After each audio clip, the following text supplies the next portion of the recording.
Hello મિત્રો, રાધે રાધે. તો તમારું સ્વાગત છે મારા વ્લોગમાં.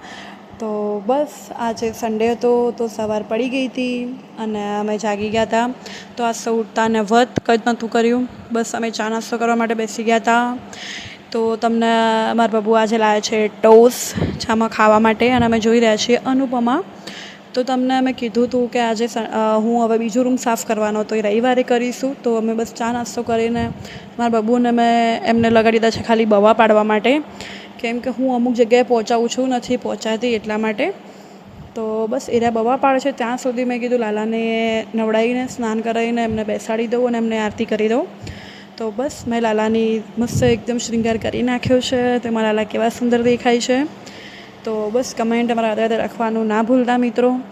તો લાલાની સેવા કરીને મારા બાબુએ બવા પાડી નાખ્યા હતા.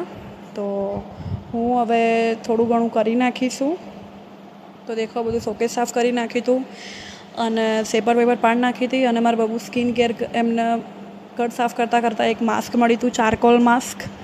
તો મેં કીધું લાવો તમારા ઉપર લગાડી દઉં. અને પછી મહેંદી બી લઈને આવી ગયા હતા એ રહ્યા એમના માથામાં લગાવવા માટે. તો બસ એ રૂમ સાફ કરી નાખ્યો હતો. બપોરે જમી લીધું હતું, વાસણ બી કરી નાખ્યા હતા. જમવામાં બનાવી દીધું હતું ભીંડાનું શાક અને રોટલી. તો હું બહુ જ થાકી ગઈ હતી. તો કપડાં બપડા બી ધોઈ નાખ્યા હતા.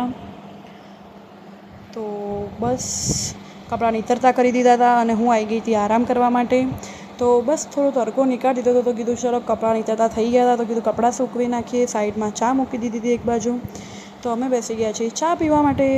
તો બસ ચા નાસ્તો કરીને મારા બાબુ એમની કંઈ મૂવી જોવે છે અને હું કરી રહી છું મારા કોલિંગ. તો બસ કોલિંગ વોલિંગ કરી નાખી હતું. આજે સન્ડે હતો તો મને એના પાછા કે આજે સેન્ડવિચ બનાય, તો સેન્ડવિચ બનાવી દીધી હતી. આ લાલાની સેન્ડવિચ છે તો અમે એ ખાઈ રહ્યા છીએ. તો બસ કામ વામ પતી ગયું હતું, પથારી કરી નાખી હતી, લાલાને બી સુવાડી દીધા હતા. અને આજે હું બહુ જ થાકી ગઈ હતી. તો આજના માટે આટલું. વ્લોગ ગમે તો લાઈક કરો, શેર કરો, કમેન્ટ કરો.